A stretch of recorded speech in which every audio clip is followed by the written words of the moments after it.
When we've spoken in the past, we've looked at previous technological advances at CES. You know, vehicle-to-vehicle communications, that was a big hurdle that needed to be overcome. In the last year, since we last spoke, what's the big hurdle that Ford's overcome? I think the idea that we're approaching the digital city, so to speak, with a systems approach. It's not like just automation or vehicle to vehicle or vehicle to infrastructure.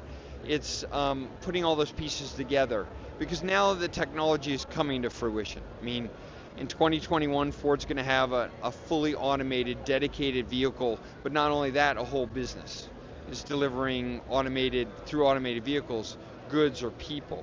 We're going to have 100% of our vehicles connected in North America. Those vehicles, are they connected to each other or are they connected to the smart cities? Because I can imagine a lot of the tech that you want to do, where you integrate with emergency systems and things like that, that's going to require a lot of buy-in at the municipal, provincial, and federal levels too. Yeah, so connecting the vehicles is just the easy part, to be honest. The more interesting part is what they're going to do when they're connected. And yeah, absolutely, e-call, emergency services will be part of it. I think your question is more fundamental than just emergency services. It's will the city know how to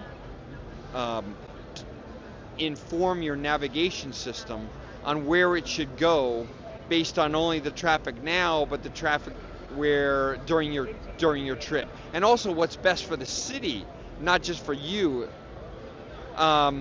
And I do believe that discussion is going to intensify a lot. Like, we have a lot of engagements with cities right now. We have a group that does that exclusively.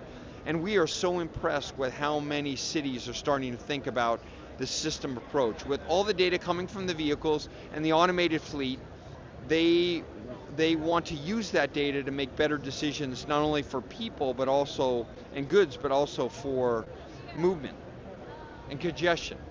Okay. A weird zig when I think you're going to expect me to zag.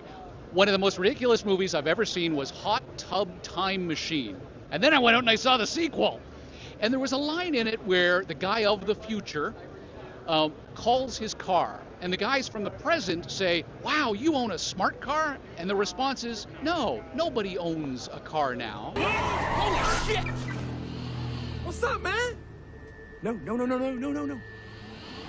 There's no one driving that car.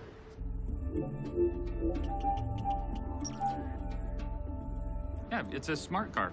Yeah, I can see that. No, it's a smart car. It's self-driving. What? That's awesome. Now, see, this is that future shit I'm talking about. How much does that set you back? You guys are hilarious. I don't own it. I mean, no one does. You need a car, one shows up. Really? You're a wonderful car, and I appreciate you. Someone's got to own the car. Who is Ford selling cars to down the road? Well, it depends. I mean, we still think there's going to be very vibrant, private ownership of vehicles for many years to come. But in the city center of Toronto, they're going to be fleets owned by Ford. They're going to be fleets owned by all sorts of companies. And those fleets and more will be automated. And those automated vehicles are going to be working most of the day. They're never going to take a rest.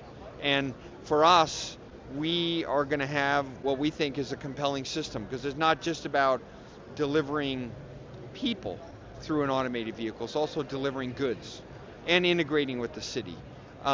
So I think we're going to be selling to more and more complex, groups of people, more and more fleets. We're going to be owning fleets ourselves. Now, that's something we do today. We're the #1 commercial brand in Canada. So we sell F-Series, we sell transits, small transits. So, those customers are our customers today. And we will keep doing that, but now maybe we'll own the fleet ourselves as well as individuals. I wonder if at this point one of the biggest hurdles you have to overcome has more to do with psychology of those either walking down the street or pulling up at a red light. Like we're next to this vehicle right here, which you used as a test to get a sense as to how people react to looking at a car and there's nobody driving it. How do you overcome that?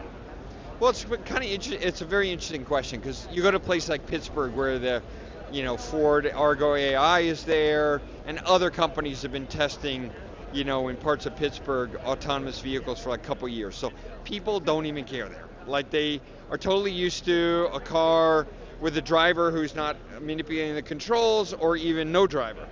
But in other places, they're like, whoa, that car has no driver in it. And we've learned a lot from that. But generally people are really quick to adapt, technology if it's reliable and safe.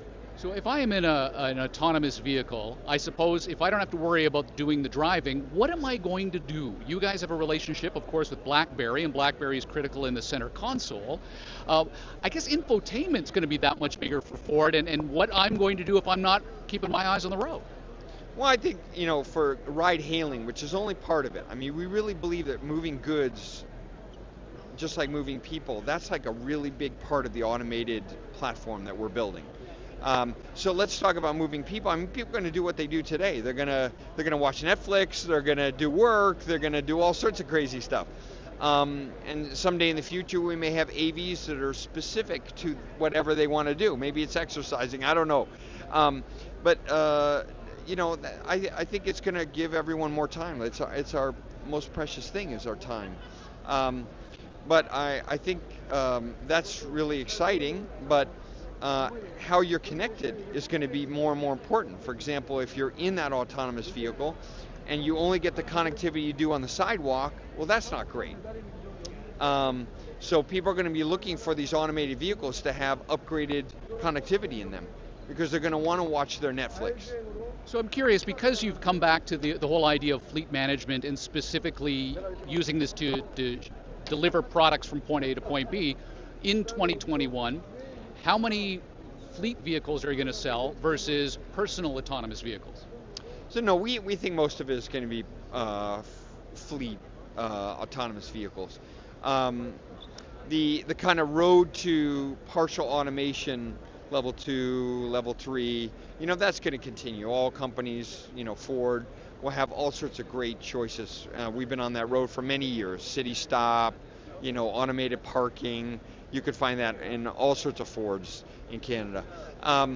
But, fully autonomous vehicle, like a level 4 that's geo-fenced, we feel like, most of the people who are going to own those are going to be people in the business of running those AVs, like Ford.